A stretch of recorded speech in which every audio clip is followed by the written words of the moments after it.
संत मंडळी, वारकरी मंडळी, महाराज मंडळी, तुम्ही बसलेली सर्व श्रोते मंडळी, सर्वांच्या चरणी एकदा नतमस्तक होऊन माझ्या कीर्तन रूपी सेवेला सुरुवात करते. सेवेलागी सेवक झालो तुमच्या लागलो निज चरणा, अहो स्वामी तुका देवा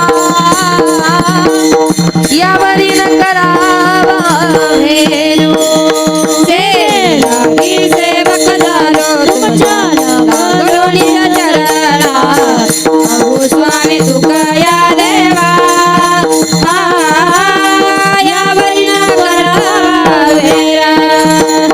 सेवेलागी सेवक झालो तुमच्या लागलो निज चरणा, अहो स्वामी तुका देवा यावरी न करावा भेरा.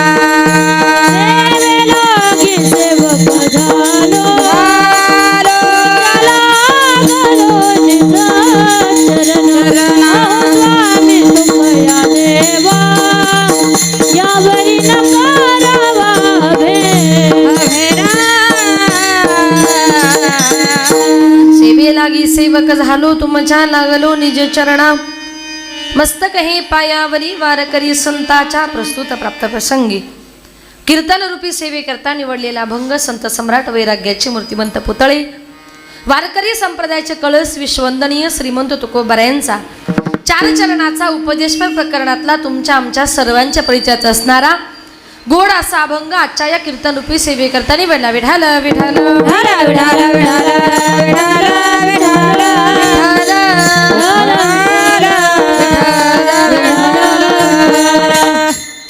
भोगतून घडी संचिता वाचोनी करावे ते मनी समाधान.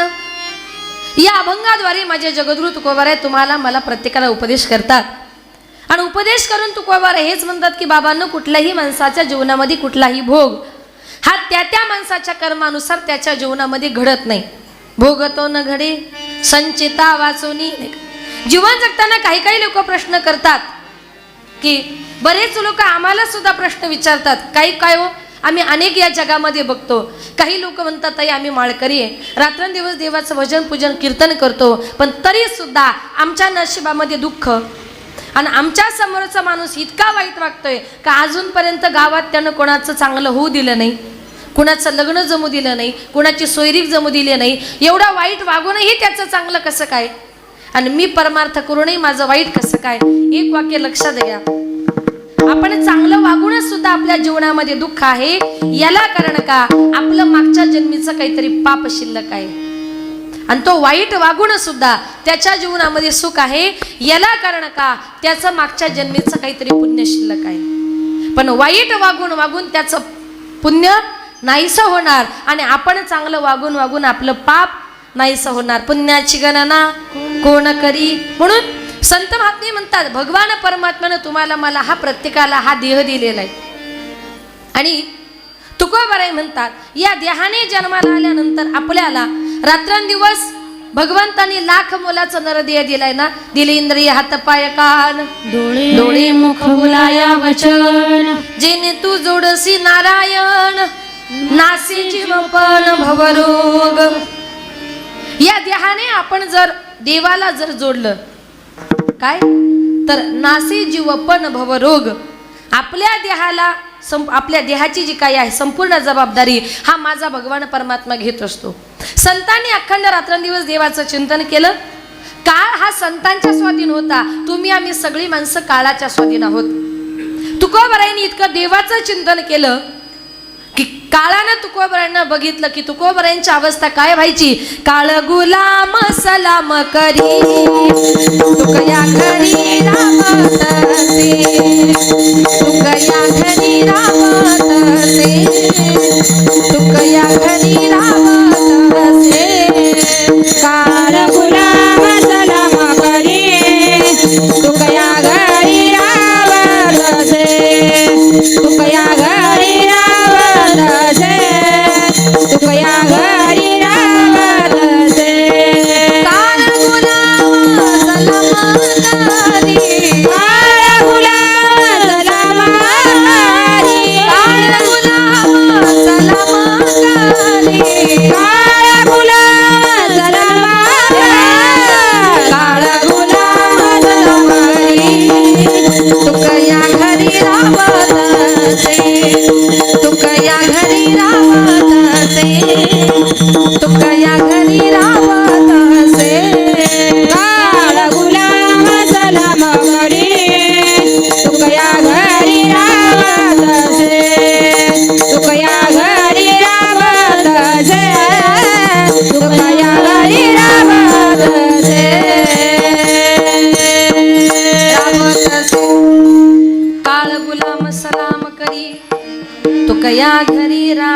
तसे.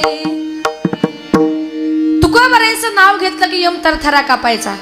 तुकाराम तुकाराम नाम घेता कापे यम, नाम घेता कापे यम, नाम घेता कापे यम. नाम घेता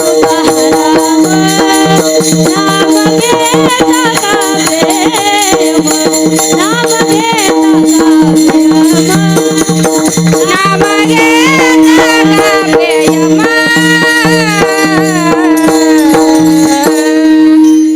तुकाराम तुकाराम नाम घेता कापे यम. तुकोबारायांना बघितलं की काळ गुलाम सलाम करी. तुम्ही आम्ही काळाला घाबरतो, पण काळ तुकोबारायांना सलाम करायचा. नुसता सलाम करत नव्हता, तुकोबारायांनी जे काम सांगितलं ना ते काम सुद्धा तो करायचा. तुकया घरी राबतसे. हे सगळं माझ्या तुकोबारायांनी काळाला जिंकलं. कशाच्या जोरावर? नामचिंतनाच्या जोरावर. तुम्ही आम्ही सगळी माणसं काळाच्या स्वाधीन आहोत. आजही या मृत्यू लोकांमध्ये कधी यायचं कधी जायचं हे काळ ठरवतोय. आज आपण या ठिकाणी बसलोय बोलतो हेच खरंय, पुढे गेल्यानंतर आपलं काय होईल आपण सांगू शकत नाही. आपण म्हणतो नाही, बोलता बोलता गेला, जेवता जेवता गेला, कोण कधी जाईल याची गॅरंटी नाही. भगवान परमात्म्याने तुमच्या माझ्या प्रत्येकाच्या जन्माची वेळ सांगितली, पण मरणाची वेळ भगवंतानं सांगितली का?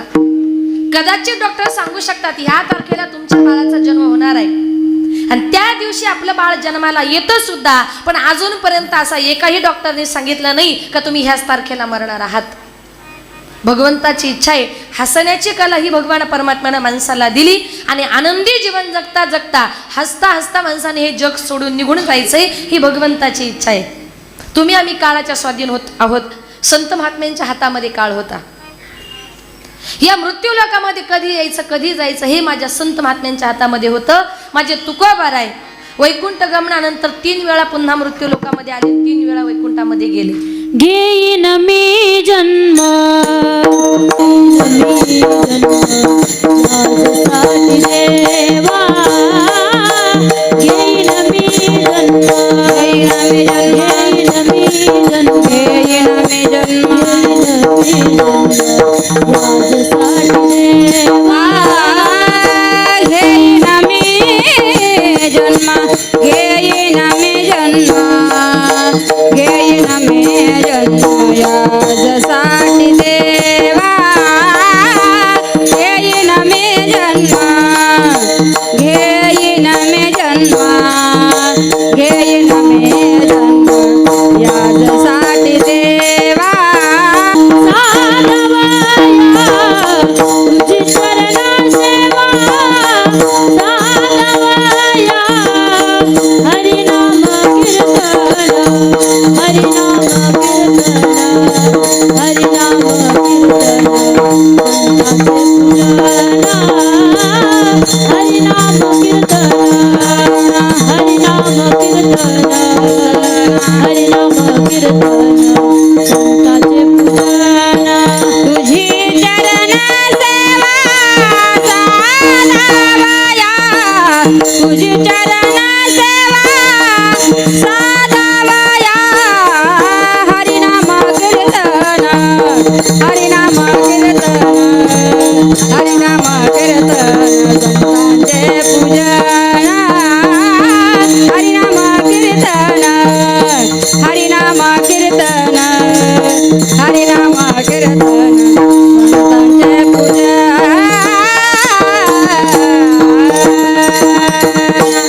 घेईन मी जन्म यासाठी देवा. संत महात्म्यांच्या हातामध्ये काळ होता. तुम्ही आम्ही सगळी माणसं काळाच्या स्वाधीन आहोत. या मृत्यू लोकांमध्ये कधी यायचं कधी जायचं हे सुद्धा माझ्या संतांच्या हातामध्ये होतं. एक उदाहरण देऊन तुम्हाला सांगते का संतांच्या स्वाधीन काळ कसा होता. माझ्या संत एकनाथ महाराजांनी रुक्मिणी स्वयंवर नावाचं महाकाव्य लिहिलं षष्ठी तिथीच्या दिवशी. भागवत महापुराणाच्या 11व्या स्कंदावर टीका केली षष्ठी तिथीच्या दिवशी. एकनाथ महाराजांनी ठरवलं की अरे माझ्या जीवनामध्ये षष्ठी तिथीला अनन्यसाधारण असं महत्व आहे, म्हणून मी माझा देह सुद्धा षष्ठी तिथीच्या दिवशीच ठेवणार. षष्ठी तिथीचा दिवस उजाडला. सकाळी सकाळी एकनाथ महाराजांनी आपला देह ठेवला. गिरजा माऊलीनं मोठा हंबरडा फोडला. हरी पंडित रडू लागला.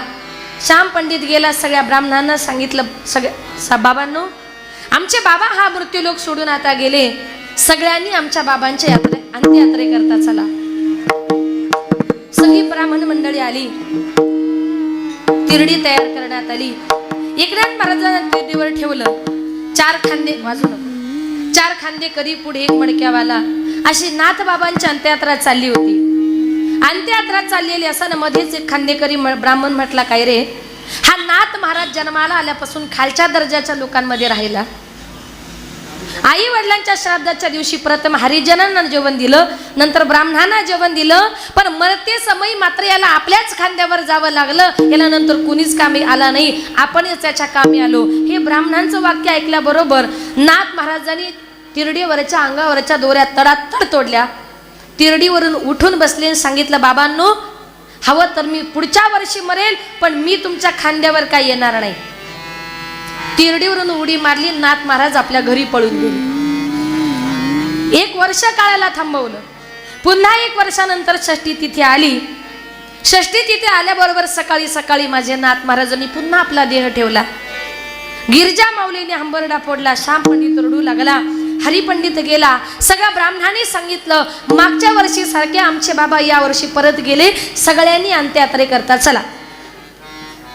सगळ्या ब्राह्मणांनी स्पष्टपणे नकार दिला. अरे तुझा बाप कसला मरतो, अरे मरणाची तो ढोंगा करतो, अरे तिरडीवरून तो उड्या मारून पळतो, उठून काय बसतो, आम्ही तुझ्या बापाच्या अंत्ययात्रेला येणार नाही, तो खोटं खोटं मरतोय.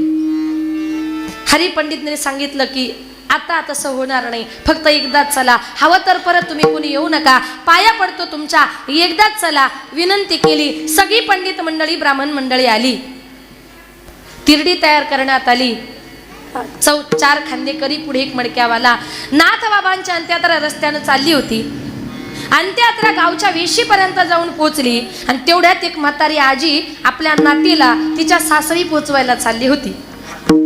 नाथ बाबांच्या अंत्ययात्रा बघितली आणि तोंडातल्या तोंडात म्हणते, अपशकुन केल्या मेल्यानं. माझी नात लग्न करून सासरी चालली आणि या मेल्याला काय आजच मरायला सुचलं. त्या म्हातारीचं वाक्य ऐकल्याबरोबर नाथ महाराजांनी अंगावरच्या दोऱ्या तडातड तोडल्या. सांगितलं, आजी माझ्यामुळे तुझ्या मुलीला जर अपशकुन होणार असेल तर मी आत्ता मरत नाही, मी परत पुढच्या वर्षी मरेल. तिरडीवरून उडी मारली आणि नाथ महाराज परत आपल्या घरी पळून गेले. पुन्हा 1 वर्ष काळाला थांबवलं, कारण ठरवलं होतं षष्ठी तिथीच्या दिवशी जायचं, कारण षष्ठी तिथी म्हणजे वर्षातून एकदाच येते. मग पुन्हा षष्ठी तिथी आली. सकाळी सकाळी नाथ महाराज उठले. कोणालाही काही न सांगता 2 हार घेतले, 1 घट घेतला, गंगामाईमध्ये गेले. 1 हार गंगामाईला अर्पण केला आणि 1 हार घटाला अर्पण केला आणि त्याच घटाच्या खाली माझ्या एकनाथ महाराजांनी जलसमाधी घेतली. आजही पैठणला जर आपण गेलो तर पैठण क्षेत्री माझ्या एकनाथ महाराजांची जलसमाधी आहे. नाथ महाराजांनी काळाला किती वर्ष थांबवलं होतं? 3 वर्ष. आपण 3 सेकंद सुद्धा थांबू शकतो का? ही ताकद आहे त्यांनी भगवान परमात्म्याचं नामचिंतन केल्याची. नाथांचा प्रपंच किती चांगला होता. नाथांनी इतकं देवाचं चिंतन केलं का देवानं त्यांच्या घरी काम करावं. कावडीने पाणी जागरी चक्र पाणी वाहे, कावडीने पाणी जागरी चक्र पाणी वाहे, कावडीने पाणी जागरी चक्र पाणी वाहे, कावडीने पाणी जागरी चक्र पाणी वाहे. अनन्य भक्ती भावे निळावंती त्याचे पाये, निळावंती त्याचे पाये, अनन्य भक्ती भावे निळावंती त्याचे पाये, निळावंती त्याचे पाये. आरती स्वामी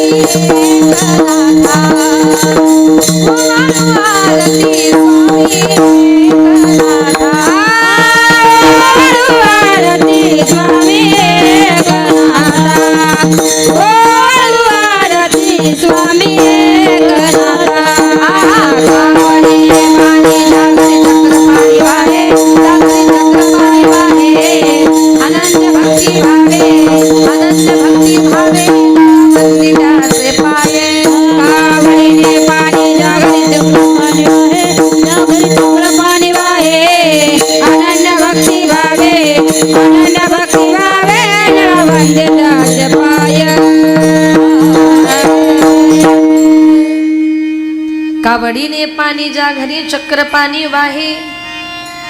जगाचा बाप माझ्या एकनाथ महाराजांच्या घरी काम करण्याकरता होता, पाणी वाहण्याकरता होता. हे सगळं कशाच्या जोरावर केलं?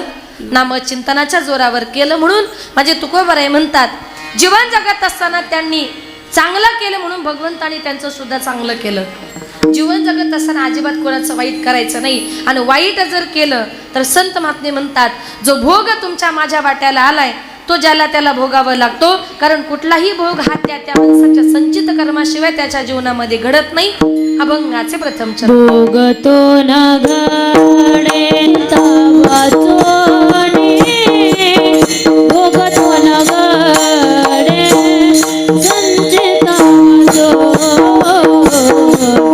भोगतो न घडे संचिता चोनी, भोगतो न घडे संचिता जो, भोगतो ना घडे संचिता वाचनी, भोगतो ना घडे संचिता वाचनी, भोगतो ना घडे संचिता वाचनी, भोगतो ना घडे संचिता वाचनी, भोगतो ना घडे संचिता वाचनी, भोगतो ना घडे संचिता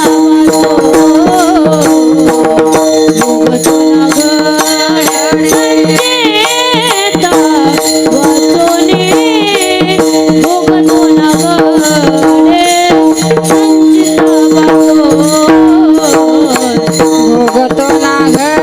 घडे संचिता वाचनी, भोगतो ना घडे संचिता वाचनी, भोगतो ना घडे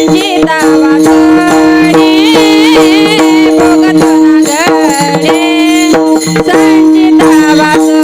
करावे ते मारी समाधान, करावे ते मारी समाधान, करावे ते मारी, करावे ते मारी समाधान, म्हणून यमानी मानून घेतो, म्हणून यमानी मानून घेतो,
जीवनामध्ये कुठलाही भोग हा त्या माणसाच्या संचित कर्माशिवाय त्याच्या जीवनामध्ये घडत नाही.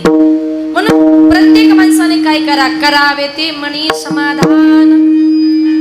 आपल्या मनाला माणसाने समाधान मानण्याचा प्रयत्न केला पाहिजे. जीवन जगताना माणसाने जीवन कसं समाधानाने आणि समाधानी जीवन जगलं पाहिजे. आत्ताच्या काळामध्ये माणसं समाधानी नाहीयेत. भगवंताने जसं दिले जेवढं दिले त्याच्यामध्ये समाधान मानलं पाहिजे. पण आपण समाधानच मानत नाही. आपली परिस्थिती अशी आहे, आपल्याला भगवंतानं 2 एकर दिली ना, मग त्याच्यामध्ये समाधान माना. पण आपण शेतामध्ये गेल्यानंतर शेजारच्याचा 1 फूट बांध तरी कोरूनच घरी येतो. आता त्याची 1 फूट कोरून तुम्हाला किती एकर वाढणार आहे? उलट ते तुम्ही त्याचा 1 फूट जर बांध कोरला तर तो उलट तुमच्याशी भांडण करेल. त्याच्यामुळे काय होईल? दुःख होईल. म्हणून तुकोबाराई म्हणतात, दुःख वाटून घेण्यापेक्षा समाधान मानण्यामध्ये काय आहे? हे विले अनंत तैसे रहावे, विले अनंत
तैसे रहावे, हे विले अनंत तैसे रहावे, हे विले अनंत तैसे रहावे, हे विले संत महात्मे म्हणतात, आपण या मृत्यू लोकामध्ये हा देह घेऊन या ठिकाणी जन्माला आलोय.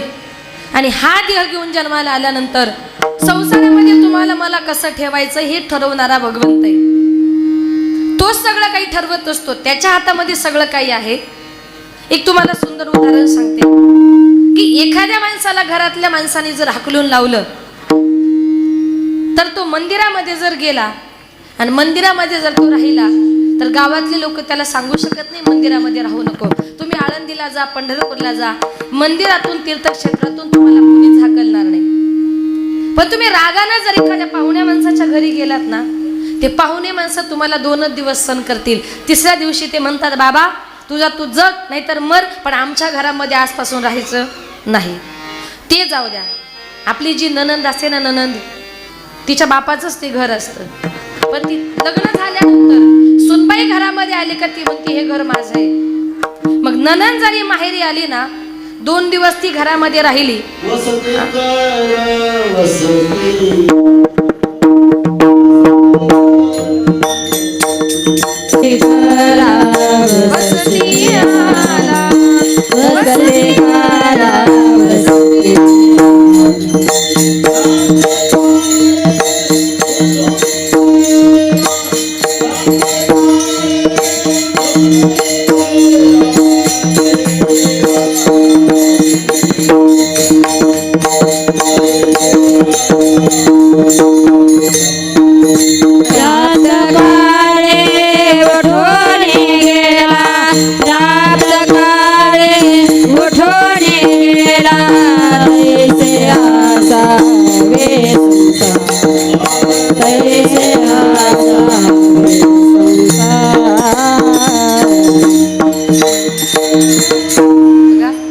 आपली ननंद सुद्धा घरामध्ये आल्यानंतर 2 दिवस भाऊजाई सहन करते. पण 3ऱ्या दिवशी घरातले भांडे आपटायला लागले का ननंदीने ठरवायचं आता इथं राहण्यात अर्थ.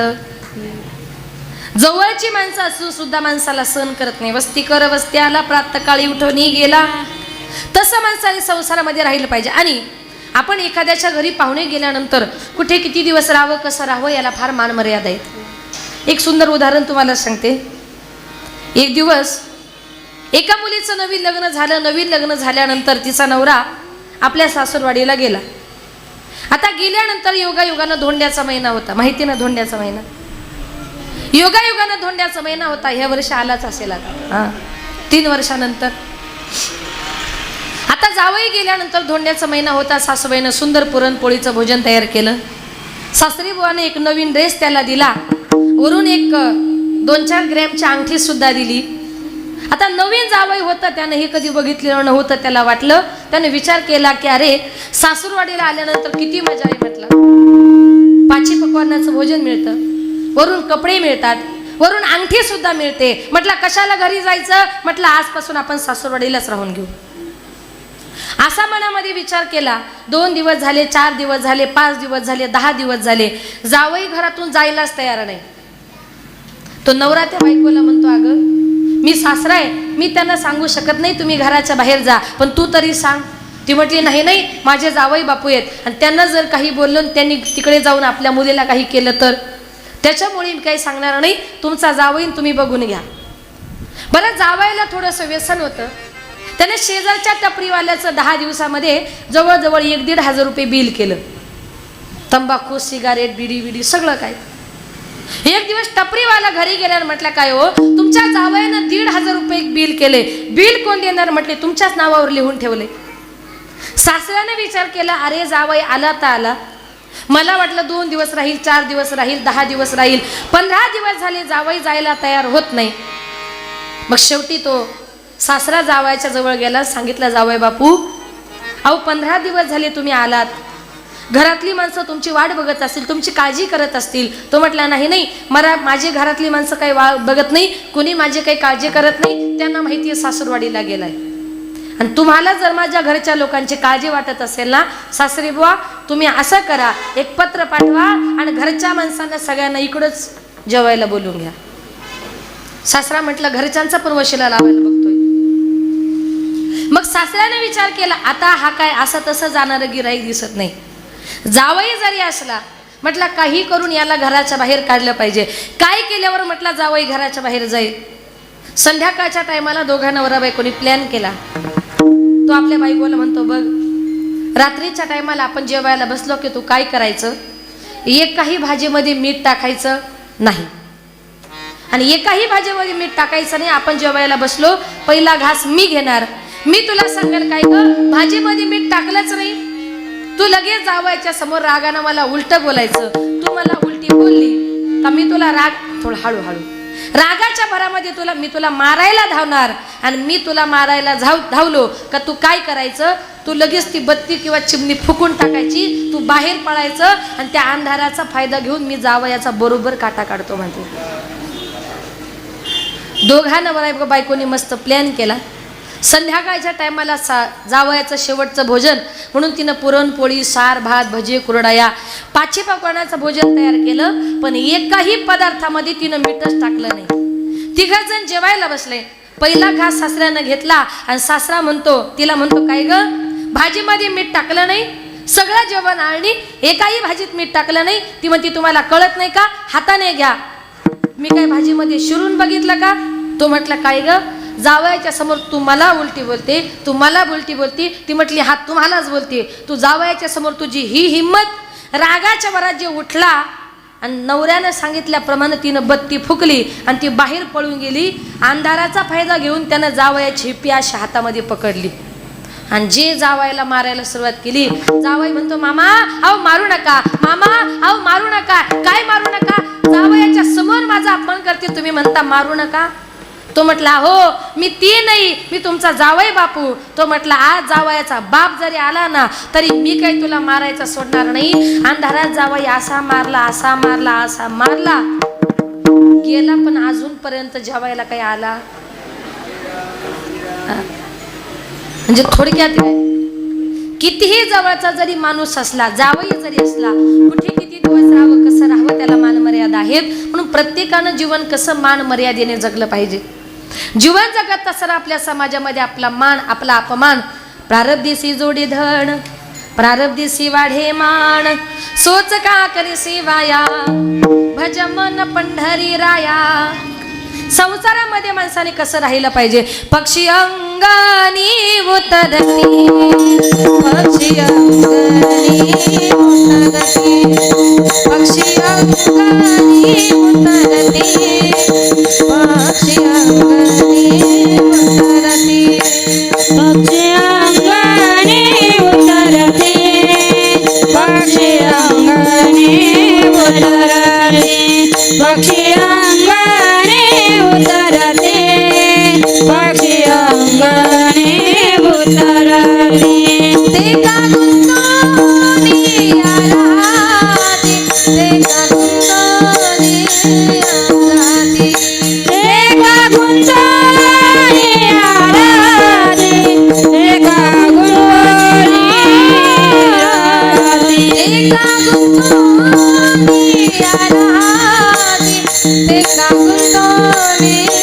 आराधी. तैसे असावे संसारी, तैसे असावे संसारी, तैसे असावे संसारी, संसारी, तैसे असावे संसारी.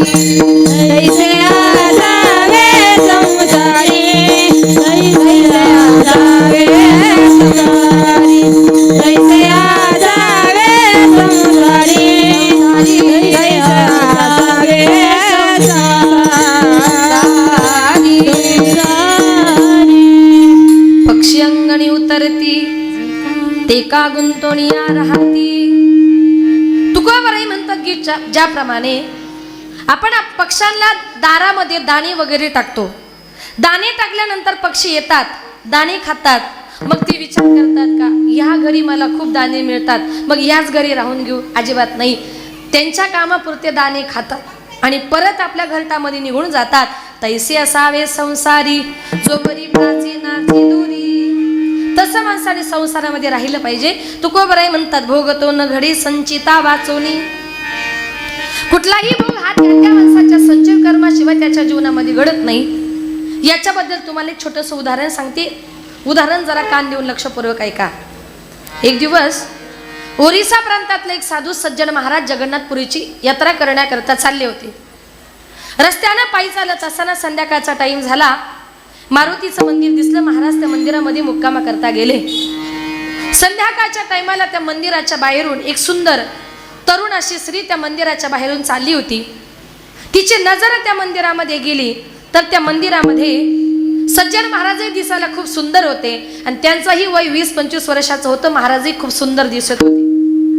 त्या बाईची नजर मंदिरामध्ये गेल्यानंतर तिला ते सुंदर महाराज दिसले आणि ती बाई त्या महाराजांच्या प्रेमामध्ये पडली. मंदिरामध्ये गेली. सांगितलं, महाराज तुम्ही कोण?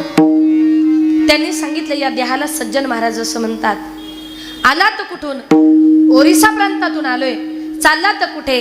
जगन्नाथपुरीची यात्रा करण्याकरता चाललोय. रात्रीचा मुक्काम. म्हटले तुमच्याच मंदिरामध्ये भोजनाची व्यवस्था. गावकरी जे देणार ते खाणार, नाही दिलं तर तसाच पाणी पिऊन उपाशी झोपणार. त्या बाईने सांगितलं, महाराज तुम्ही आमच्या गावचे अतिथी आहात, कुणीतरी देणार मग तुम्ही खाणार, नाही दिलं तर तुम्ही उपाशी झोपणार. त्यापेक्षा असं करा महाराज, माझ्या घरी चला. योगायोग असा सज्जन महाराजही कसाई समाजाचे होते आणि ती बाई सुद्धा कसाई समाजाची होती. त्या बाईने सांगितलं, महाराज आपण एकच आहोत, त्याच्यामुळे तुम्ही माझ्या घरी चला आणि तुमच्यासारखी संत मंडळी माझ्या घरी जर आली, साधू संत इथे घरात तोची दिवाळी दसरा. नाही नाही बाई, आम्ही महात्मे कोणाच्या घरी येत नाही, असं करू नका महाराज, एकदा तरी तुमचे चरण आमच्या दाराला लागू द्या. महाराजांनी विचार केला, बाई चांगली दिसते, धार्मिक दिसते, एवढी विनंती करते तर जावं. सांगितलं, ठीक आहे बाई तुम्ही पुढे चला, स्वयंपाक करा, मी येतो नंतर. ती बाई गेली. सज्जन महाराज तिच्या घरी गेले.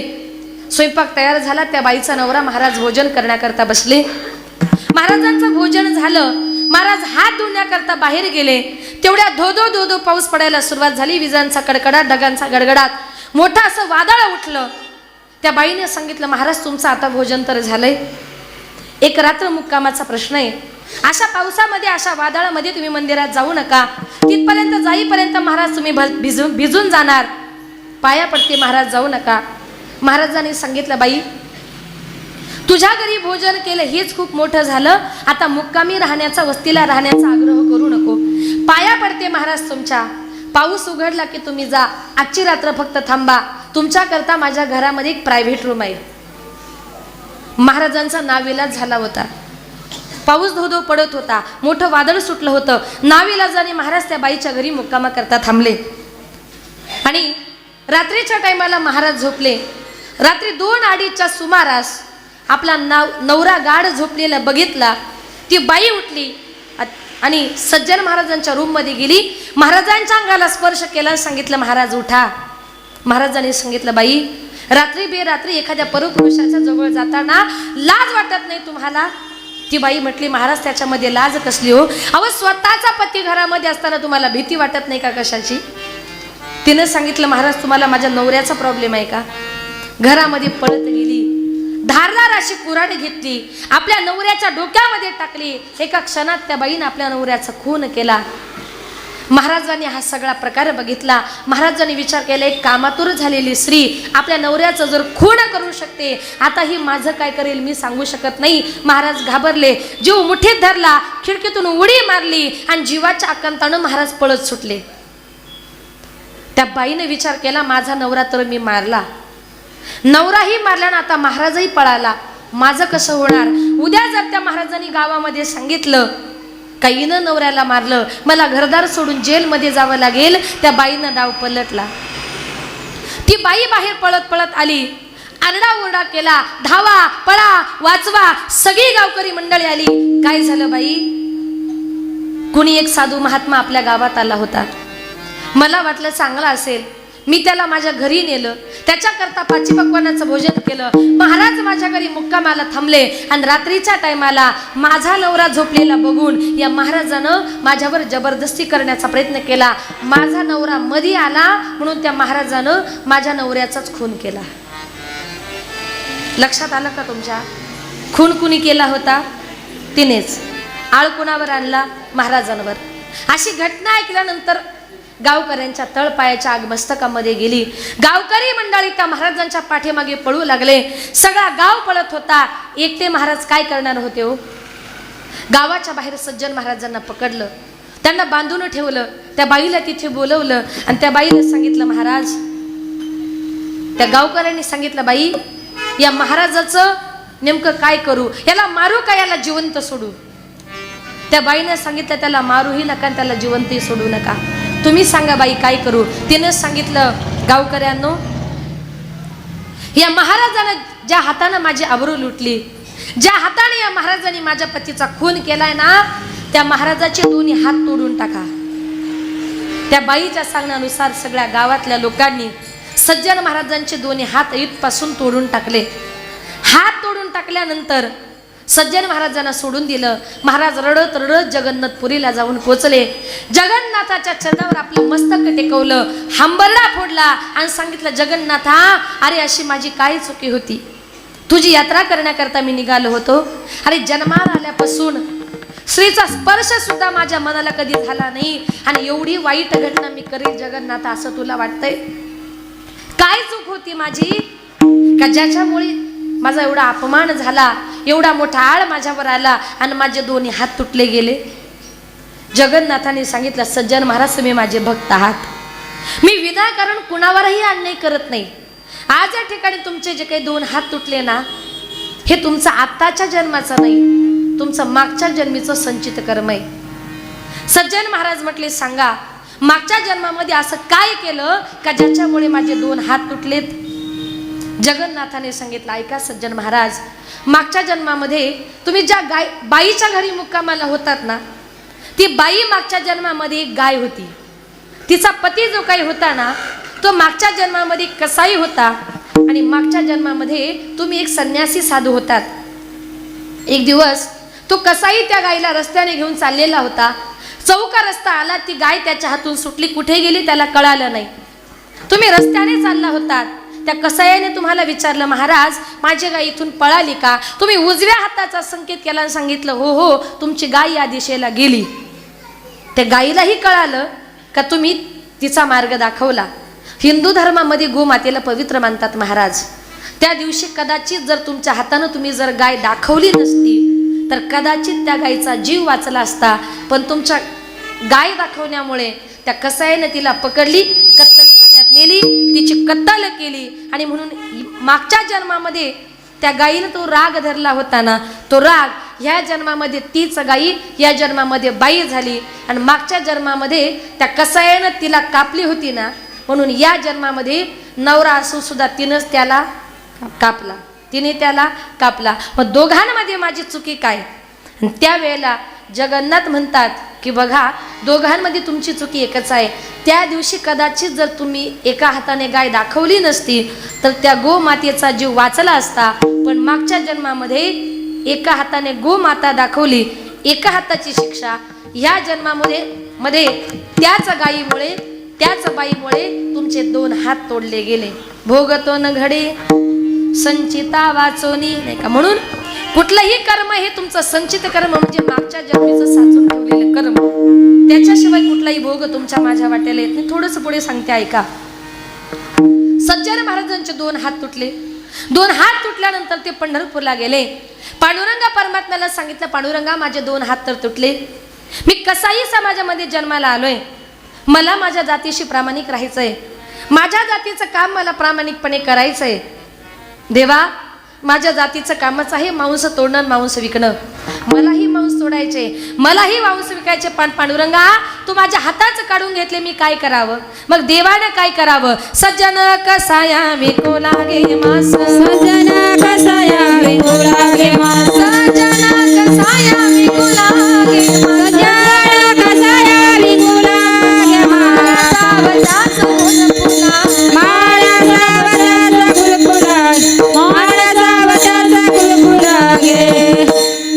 सज्जन कसाया विकू लागे मांस, माळ्या सावत्यास खुरपू लागे. साक्षात माझ्या पांडुरंग परमात्म्यानं काय करावं? त्यांना मांस विकण्याचं काम करू लागावं. का? त्यांचे 2 हात जरी तोडले ना, त्यांची भक्ती ही खरी होती. म्हणून संत महात्मे म्हणतात, माझ्या सज्जन महाराजांनी आपल्या कामाचा भार त्या देवावर टाकला. भोगतो न घडे संचिता वाचोनी, म्हणून आणि करावे ते म्हणी समाधान. कितीही जरी दुःख मनाला वाटलं ना, तरी कुठल्याही गोष्टीचा खेद मनामध्ये बाळगायचा नाही. अभंगाचे 2 चरण. मनवनी माने मानू नये केलो, मनवनी माने मानू नये केलो,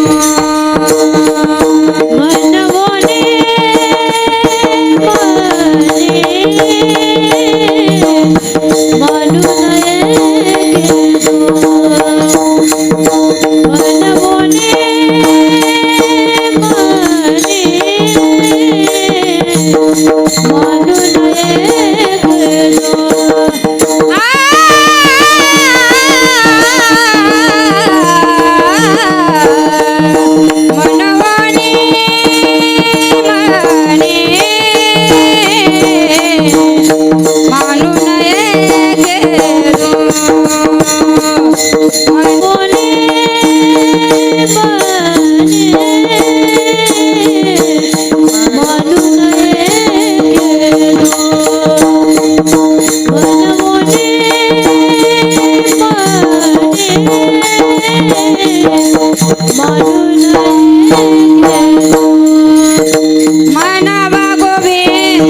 खेदू म्हणावा गोविंद वेळो वेळा.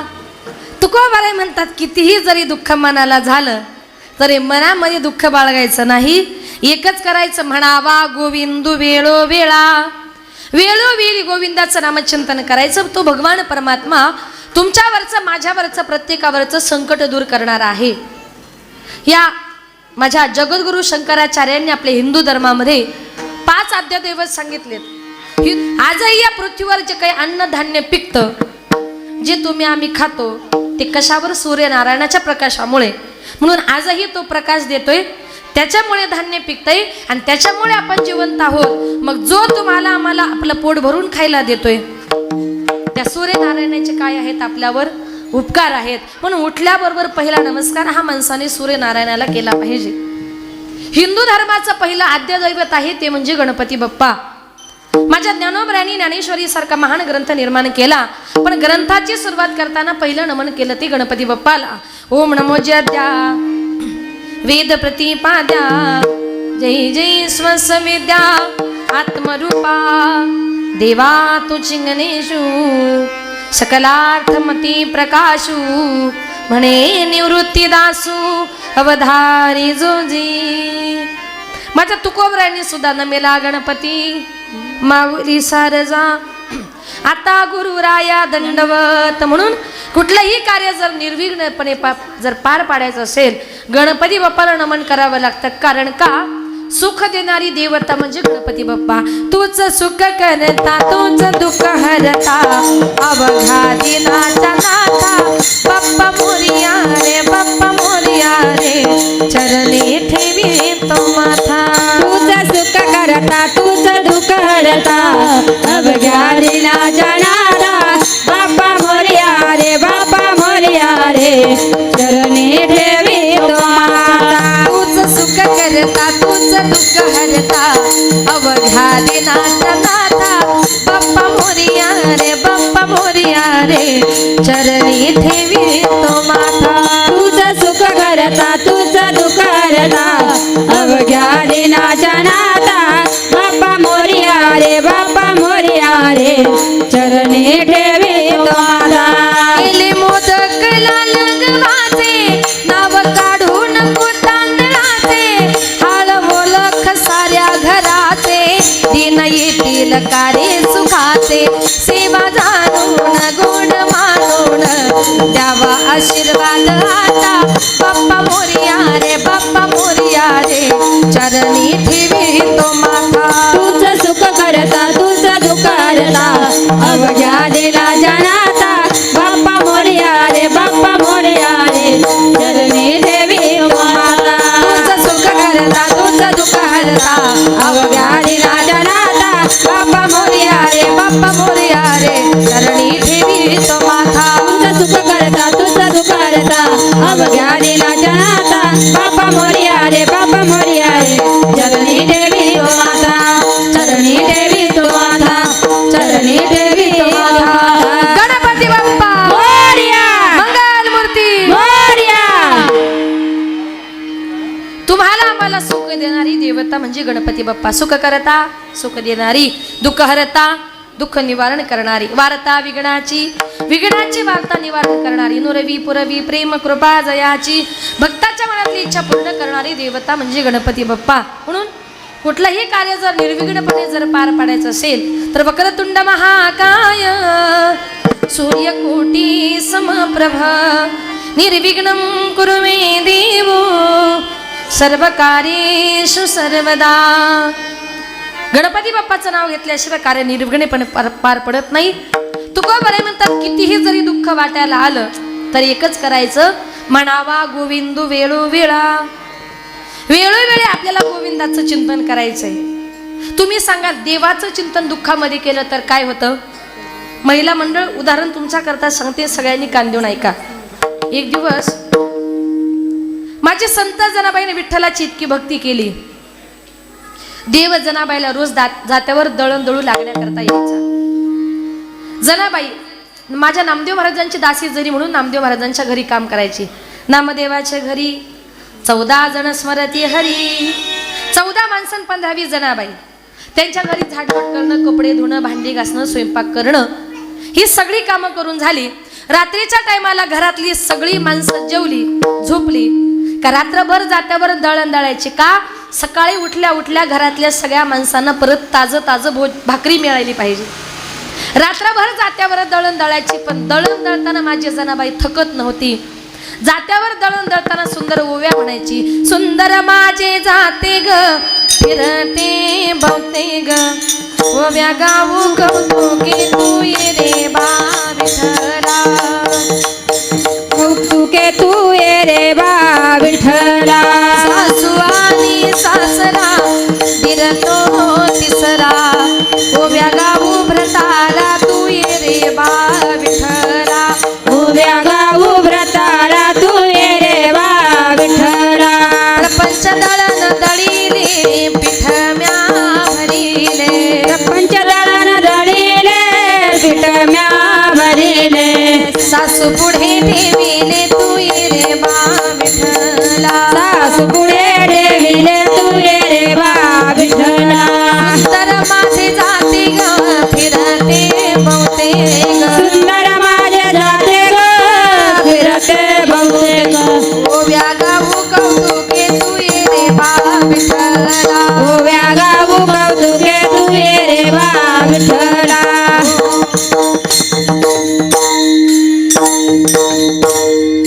जात्यावर दळण करताना म्हणायची ये रे बा विठ्ठला. विठ्ठलाला सुद्धा साकडं परायचं. जनाबाई मला बोलवते, मलाही जनाबाई करता गेलं पाहिजे.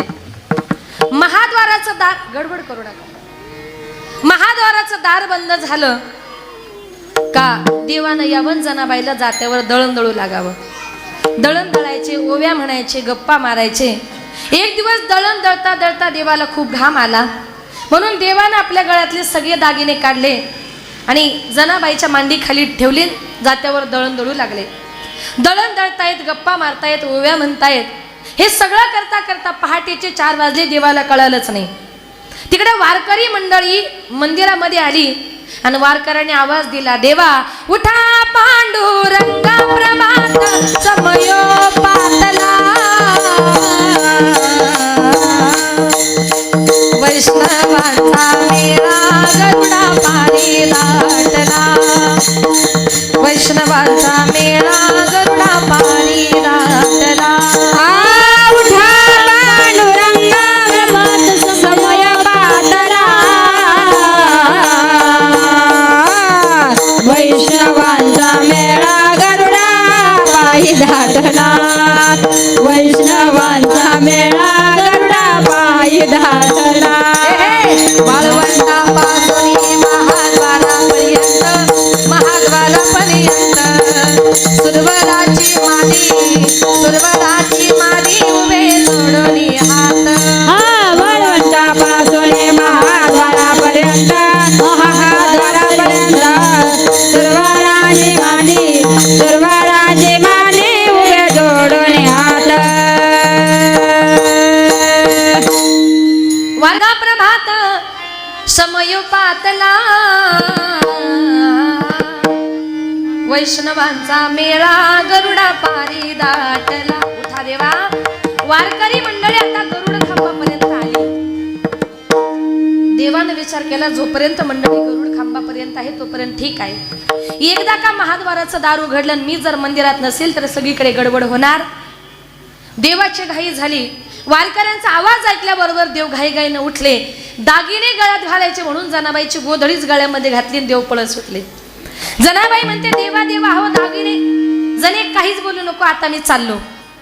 देव मंदिरामध्ये गेले, विटेवर जाऊन उभे राहिले आणि देवाच्या मनामध्ये विचार आला, दागिने अचानक जड कसे काय झाले. खाली वाकून बघितले तर गळ्यात गोधडी. आता म्हटले, जणीचंही खरं नाही माझंही खरं नाही. तेवढ्यात पुजारी मंडळी आली, दार उघडलं. पुजारी मंडळी दार उघडणार, देवानं अंगावरची गोधडी काढली आणि बाजूला फेकली. बघतो तर काय पुजाऱ्याने बघितलं, देवाच्या गळ्यामध्ये एकही दागिना नाही. चोरी झाली. सगळीकडे आरडाओरडा झाला आणि एका पुजाऱ्याचं लक्ष गेलं त्या गोधडीकडे. नक्कीच कोणीतरी चोर मंदिरामध्ये तोंड लपून आला, दागिने सापडले, गोधडी टाकून निघून गेला. सगळ्या पंढरपुरातून ती फिरवली, ही नेमकी कुणाची आहे घ्यायचंय. जनाबाईने एका शेजारच्या बाईने सांगितलं, मला माहिती आहे ही जनीचीच आहे. जनीची आहे म्हटल्यानंतर जनाबाईच्या रूमची झडती घेतली आणि जनाबाईच्या रूम मध्ये देवाचे सगळे दागिने सापडले. जनाबाईने विठ्ठलाची चोरी केली म्हणून तिथल्या राजानं पाटलानं फरमान सोडलं का हिला सुळावर द्या. जनाबाई करता चंद्रभागेच्या वाळवंटामध्ये सूळ रोवण्यात आला. जनाबाईला धरून बांधून त्या सुळाकडे चालवलं होतं. 4-5 बायका तिच्या विरोधक असतातच ना, गाव तिथे विरोधक असतातच, बायकांच्याही असतात तशा तिच्या विरोधातल्या काही खलनायक. त्या म्हणत त्या जने लाज वाटत नाही तुला, लाज आठवत नाही जने, तुझ्या गौऱ्या विठ्ठल विठ्ठल असं म्हणते आणि रात्रीच्या टायमाला ते विठ्ठलाची चोरी करते जने, लाज वाटत नाही तुला. जनाबाई मनातल्या मनात म्हणते, विठ्ठला तू स्वतःहून माझ्या घरी आलास, तुझे दागिने तू ठेवून गेलास आणि माझी गोधडी तू घेऊन गेलास, याच्यामध्ये माझी चुकी नाही. देवा आज इतका मोठा आळ माझ्यावर आलाय, लोक काय मला बोलतायत. देवा मी कुणालाच काही उत्तर देणार नाही. आता तुला मला सुळावर द्यायचं का मला वाचवायचं हे सगळं तुझ्या हातामध्ये. विठ्ठला तू असं कसं केलं रे. जनाबाई मनातल्या मनात देवाला म्हणते, असा का रे विठ्ठला तू केलास कावा, अलंकार विसरूनी गेलास देवा, वाकळलेली तू खांद्यावरी आळ चोरीचा माझ्यावरी. ओव्या गाऊन स्वरात दासी जनीच्या घरात, दासी जनीचा तू माय बाप, तुझी चोरी करण्याचे नाही गेले पाप, कुठे गेली तुझी जादूगिरी, आळ चोरीचा माझ्यावरी. ओव्या गाऊन स्वरात दासी जनीच्या घरात. जनाबाई देवाला म्हणते, देवा असं कसं केलंस, आता माझं काय करायचं ते तूच ठरव. जनाबाईला चंद्रभागेच्या वाळवंटामध्ये नेलं, जनाबाईला सोळावर चढवलं. तोच काय चमत्कार झाला. 16 चेत्या झाले पाणी पाणी, 16चं पाणी झालं, पांडुरंग परमात्मा प्रगट झाले. जनाबाईने देवाचे चरण पकडले. देव म्हणतात, जने उठ, तू माझी भक्त आहेस, तुझ्यावर आज इतका मोठा चोरीचा आळ आला. पण तिथं जर दुसरी कोणी जणी असती ना, ती लगेच म्हटली असती, मी नाही गेले, देवच माझ्या घरी आला होता, पटकन बोलली असते. पण जने इतका मोठा चोरीचा आळ तुझ्यावर आला, सुळावर देण्यापर्यंतची शिक्षा आली. पण जने तोंडातून कुठलाही शब्द न काढता मनामध्ये तू फक्त माझं विठ्ठल विठ्ठल असं नामचिंतन केल्यामुळे जने मला तुझ्यावरचं सगळं संकट दूर करावं लागलं. म्हणावा गोविंदू वेळोवेळा, तिने वेळोवेळी गोविंदाचं चिंतन केल्यामुळे तिचं संकट माझ्या पांडुरंगानं दूर केलं. तो पांडुरंग परमात्मा तुमच्यावरचं माझ्यावरचं संकट दूर करतो. एकदा सगळ्यांनी मोठ्या प्रेमानं हातानं टाळी आणि मुखानं परमेश्वराचं चिंतन. विठोबा रखुमाये, विठोबा रखुमा, रखुमाये, विठोबा रखुमा, विठोबा रखुमाये, विठोबा रखुमाये, विठोबा रखुमा, विठोबा रखुमाये, विठोबा रखुमाये, विठोबा रखुमाये, विठोबा रखुमाये, विठोबा रखुमाये, विठोबा रखुमाये, विठोबा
पुढे जाऊन म्हणतात, जीवन जगताना अजिबात आणि का रुसावे न लगे बहुता, आपुल्या संचिता वाचून या. जीवन जगताना संत महात्मे म्हणतात, कितीही जरी दुःख वाटायला आलं, कुणी किती जरी अपमान केला तर तो आपल्या नशिबाने होत असतो. कितीही जरी दुःख वाटायला आलं, तो का म्हणे भार घातली यावरी होईल काही वारी नारायण. आता या ठिकाणी माझ्या अल्पमतीप्रमाणे अभंगाचा धावता भावार्थ आपल्या समोर मांडण्याचा प्रयत्न केला. शेवटच्या काही वेळामध्ये थोडंसं आईविषयी बोलते. कीर्तनरूपी सेवा संपवते. या विश्वामध्ये आई बापासारखं श्रेष्ठ दैवत नाही.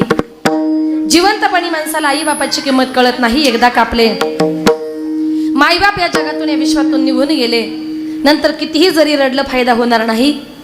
आज या ठिकाणी या जाचक परिवारातून एक आई आपल्या मुलाला, आपल्या मुलींना पोरकं करून या जगातून या विश्वातून निघून गेली. ज्यावेळी आपली आई या जगातून या विश्वातून निघून जाते ना, 1 वर्षामध्ये ती आपल्याला दिसली नाही, अगर ती इथून पुढे सुद्धा कधी दिसणार नाही. कारण ती ज्या वेळेला आपल्याला सोडून गेली त्यावेळी ती कुठे गेलेली असते. गेली दुरी दिगंतरा,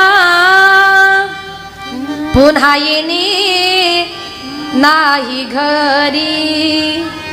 विजला हो नंदादीप, कशी जाऊ मी मंदिरी. लाडकी माझी आई, वाट पहा ती कैवारी. भोळी रखुमाई गेली, झाली उदास पंढरी.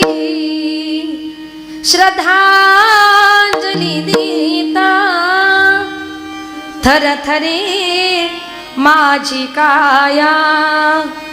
राहू दे रे माझी आई, मोक्षपदी देवराया. एखादं कीर्तन संपलं, प्रवचन संपलं, आपण देवाला म्हणतो, देवा माझ्या आईला, माझ्या बापाला मोक्षपदाला ने. जिवंतपणे आपले आईबाप हे सगळ्यात महत्वाचं दैवत आहे.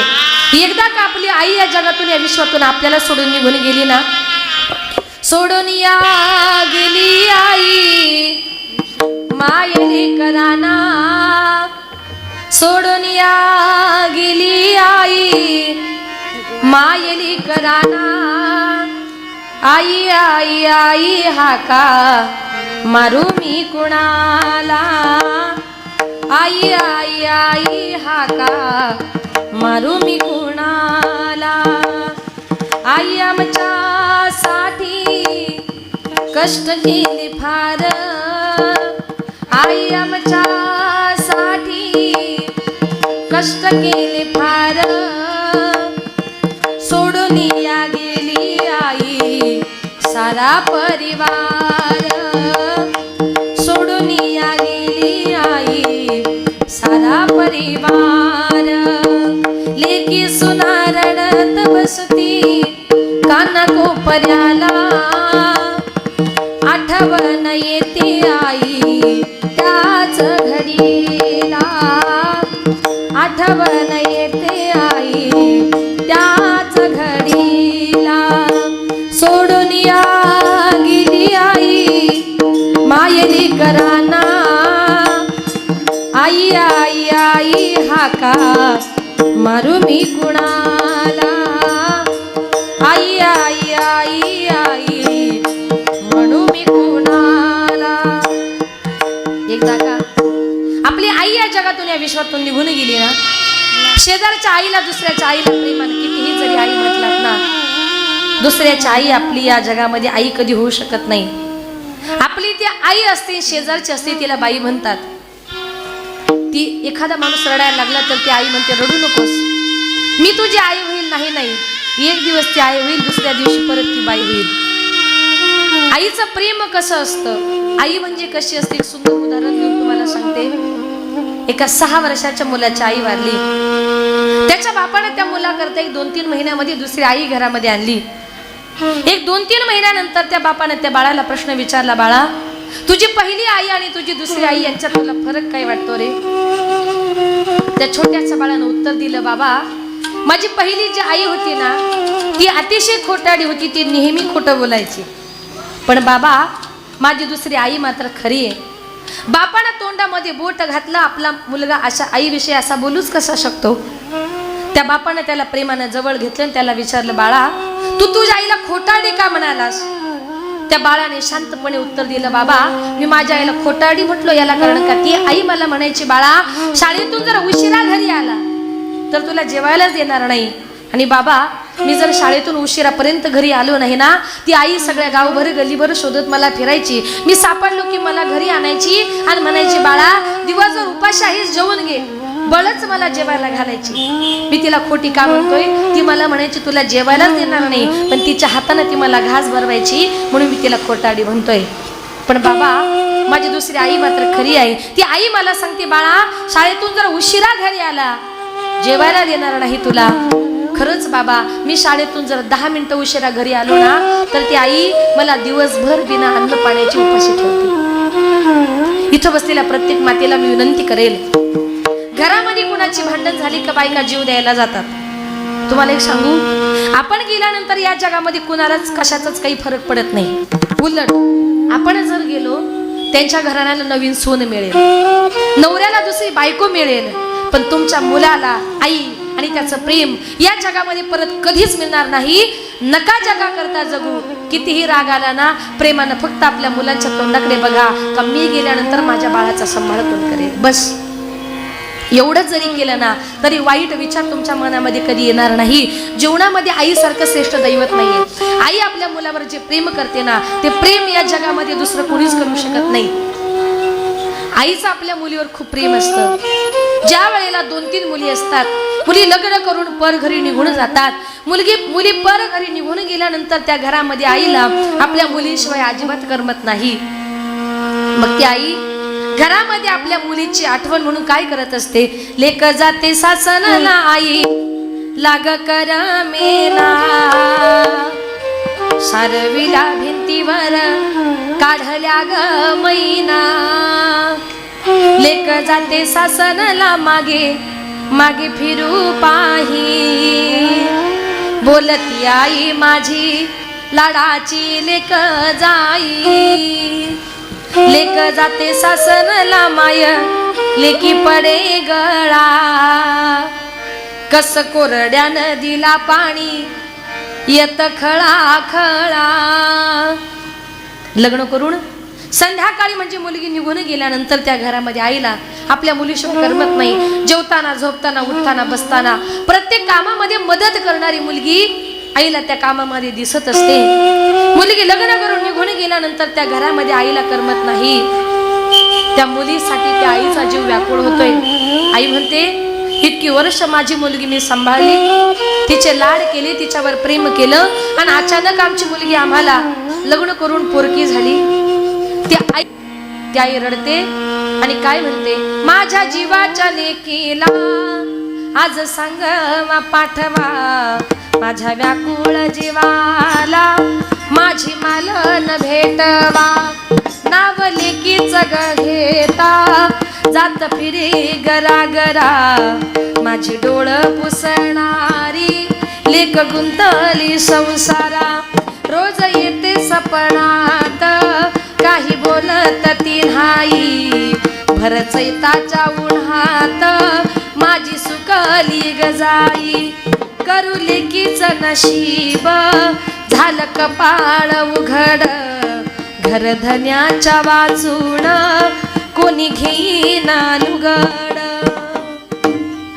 अशा प्रकारे एखादी मुलगी लग्न करून गेल्यानंतर तिचे सासू सासरे तिचा छळ करतात.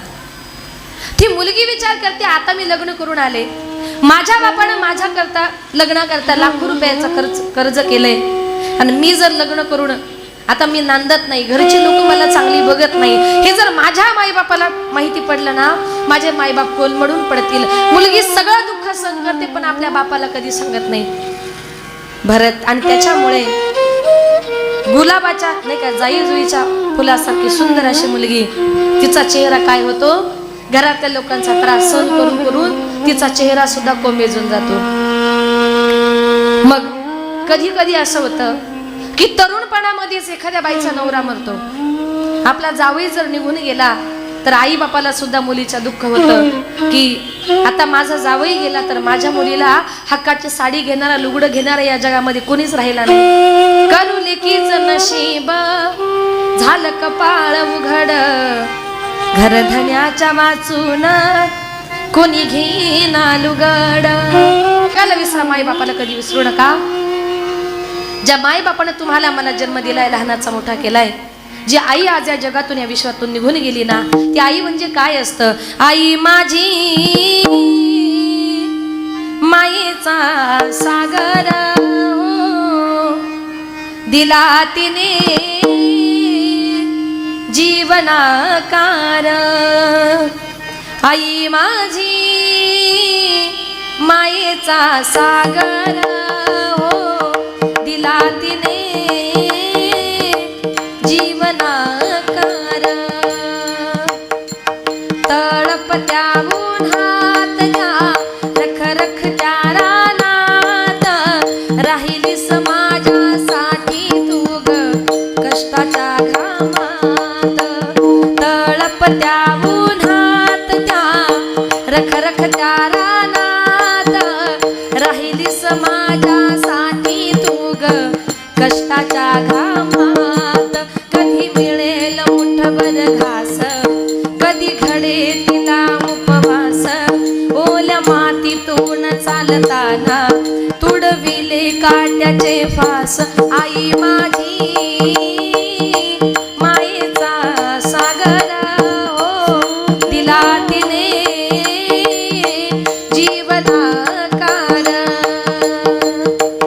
नभीची चांदणी तू ग चंदनाची कोर, शीतल तुझी छाया मला हवी जीवनभर. नभीची चांदणी तू ग चंदनाची कोर, शीतल तुझी छाया मला हवी जीवनभर. तुझ्या शीतल छायेमधी उभ आयुष्य जगेन, आई देवा पाशी मी ग, आई तुलाच ग मागेन. आई माझी मायेचा सागर हो, दिला तिने जीवनाकार. आई माझी मायेचा सागर हो, दिला तिने जीवनाकार. जीवनाकार, जीवनाकार. अशा प्रकारे ज्या मायबापानं तुम्हाला आम्हाला जन्म दिलाय, लहानाचा मोठा केलाय, ते मायबाप सगळ्यात महत्त्वाचं दैवत आहे. सगळ्या जगाला विसरा, मायबापाला विसरू नका. आज या ठिकाणी कैलासवासी गंगा भागीरथी शेवंताबाई मुरलीधर जाचक या आईला आपल्यातून जाऊन 1 वर्ष पूर्ण झालं. तिच्या पश्चामध्ये त्यांचा जो काही मुलगा आहे श्री पंढरीनाथ भाऊ मुरलीधर जाचक, मुली आहेत सौभाग्यवती छबाबाई तुकाराम अनार्थे, सौभाग्यवती सुंदराबाई सुरेश शेजवळ, सुना आहेत सौ अलकाताई पंढरीनाथ जाचक, सौ मीनाताई पंढरीनाथ जाचक, रविभाऊ पंढरीनाथ जाचक, विक्रमभाऊ योगेश भाऊ, सौ वंदना रवी पाळदे आणि त्यांचा हा संपूर्ण परिवार. या संपूर्ण परिवारातून एक आई या जगातून या विश्वातून निघून गेलेली आहे. अतिशय कष्टाचं मोलाचं जीवन त्या मातेनं जगलं. आपला 1 मुलगा 2 मुली, त्यांचा संसार प्रपंच तिनं सुखाचा आनंदाचा केला. सगळ्यांचा संसार प्रपंच तिनं बघितला. कष्टातून तिनं आपला संसार फुलवला. चांगले खायचे प्यायचे दिवस आले, भगवंत त्यांना घेऊन गेला. ईश्वर चरणी प्रार्थना करूया, आमच्या आईंना भगवंत स्वर्गामध्ये चांगल्या ठिकाणी स्थान देऊ. ईश्वर त्यांच्या आत्म्याला चिरशांती देव. माझ्या वतीनं, माझ्या संपूर्ण महाराष्ट्र वारकरी संप्रदायाच्या वतीनं आईंना या ठिकाणी भावपूर्ण आदरांजली श्रद्धांजली या ठिकाणी अर्पण करते. संपूर्ण जाचक परिवाराच्या वतीनं आज या ठिकाणी ही कीर्तनोपी सेवा, हे कीर्तन पुष्प गुंफण्याकरता या ठिकाणी माझ्याकडे आलं आणि आल्याबरोबर त्यांच्या संपूर्ण परिवाराने आमच्या सगळ्यांचा चहा पाणी नाश्त्याची उत्तम प्रकारे सोय केली. नंतर भोजनाची पण आहे ना. आणि आजची जी काही कीर्तनोपी सेवा आहे ती ज्यांच्या माध्यमातून आली ते आमच्या आदरणीय हरिभक्तपरायण पंढरीनाथ महाराज सहाने यांच्या वतीनं ही सेवा, ही कीर्तन पुष्प गुंफण्याकरता या ठिकाणी माझ्याकडे आलं. गोड हार्मोनियमची सेवा दिली महाराजांचं या ठिकाणी मनपूर्वक आभार. आणि ज्यांनी गोड अशी मृदुंगाची सेवा दिली त्या महाराष्ट्रातील एक नामवंत महिला मृदुंगाचार्य, म्हणजे महाराष्ट्रामध्ये कुठेही जर महिला सप्ताह असेल तर ज्यांचं 1 नंबरला आजही महाराष्ट्रात महिलांमध्ये नाव आहे ते आमच्या आदरणीय हरिभक्तपरायण यशोदाताई साळुंके. तुम्ही सगळी माणसं रोजच कीर्तन भजन ऐकता, तुम्हाला माहिती आहे मृदुंग वाजवायचं म्हटलं तर मर्दाची ताकद लागते, पण आज आमच्याकडे मर्दा नाही आहे, मर्दांगिनी आहे. आवडला असेल तर जरा टाळ्या वाजवा. काही बायका आहेत तुम्ही, तुम्हाला जराही कौतुक नाही त्यांचं. वा वा, सुंदर. यशोदाताईंचं या ठिकाणी मनपूर्वक आभार. ज्यांनी गोड असं गायनाचं काम केलं त्या महाराष्ट्रातील नामवंत महिला 2ही गुणीजन गायनाचार्य, म्हणजे महाराष्ट्रामध्ये कुठेही जर महिला सप्ताह जर असेल तर त्या दोघीही तिथे हजर असतात. आदरणीय हरिभक्त प्रेम मुंडेगाव इथून आलेल्या आमच्या मंगलताई गतीर आणि मनमाड नांदगाव इथून आलेल्या आमच्या आदरणीय हरिभक्त प्रेम राणीताई दौंड, दोघींचाही आवाज फार गोड आहे. त्यांनी दोघींनी आपल्याला सगळ्यांना मंत्रमुग्ध केलं. त्या दोघींचाही या ठिकाणी मनपूर्वक आभार. आणि पाठीमागे ज्या विद्यार्थिनी आहेत त्या माझ्या ध्येयपूर्ती संत मुक्ताई मुलींची वारकरी शिक्षण संस्था, वडूनवघर, तालुका भिवंडी, जिल्हा ठाणे या संस्थेतल्या विद्यार्थिनी या ठिकाणी आल्या. गोड नाचल्या, गोड गायल्या, नाचू कीर्तनाच्या रंगी, ज्ञानदीप लाव जगी. त्या सगळ्या विद्यार्थिनींचं जरा ती सगळ्यात छोटी आहे ती माझी कन्या आहे ध्येया. आणि आज या ठिकाणी या सगळ्या विद्यार्थिनी इथे आलेल्या आहेत, वेगवेगळ्या गावातल्या आहेत, ज्यांनी गोड अशी विण्याची सेवा दिली. ते जय श्रीराम, मी त्यांचं नावच ते ठेवलंय. हां, ते फक्त जय श्रीरामच म्हणतात, इतका त्यांना छंद लागलाय. त्यांचाही या ठिकाणी मनपूर्वक आभार. आमचा आवाज तुमच्यापर्यंत ज्यांनी सुंदर गोड पोचवला, सिस्टीमवाले बहु सुंदर ऑपरेटिंग केलं. हॉलमध्ये शक्यतो सिस्टीम लागत नाही, पण तुम्ही सुंदर दिली, तुमचंही या ठिकाणी मनपूर्वक आभार.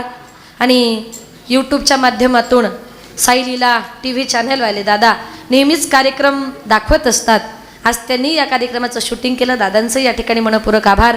आणि तुम्ही सगळा श्रोतवर्ग, माझ्या सगळ्या माता भगिनी, तुम्ही सगळे पुरुषवर्ग, आपण सर्वजण त्यांच्या या दुःखात सहभागी झाला, त्यांच्या या कार्याची शोभा वाढवली. आपल्या सगळ्यांचं या ठिकाणी मनपूर्वक मी आभार मानते. आणि माझे पती श्री प्रकाश पांडुरंग पाटील ते देखील या ठिकाणी उपस्थित आहे. त्यांची साथ आहे म्हणून भिवंडीहून या ठिकाणी आले. 2-3 दिवस तर खरं तर आम्ही त्र्यंबकेश्वरलाच होतो. सकाळी त्र्यंबकवरूनच इकडे आलोय. आणि माझ्या मिस्टरांची साथ, तुमच्यासारख्या सगळ्या वारकरी बांधवांचे, महाराष्ट्रातल्या तमाम श्रोत्यांचे माझ्या पाठीशी असलेला आशीर्वाद, असे तुमचे आशीर्वाद पाठीशी राहू द्या.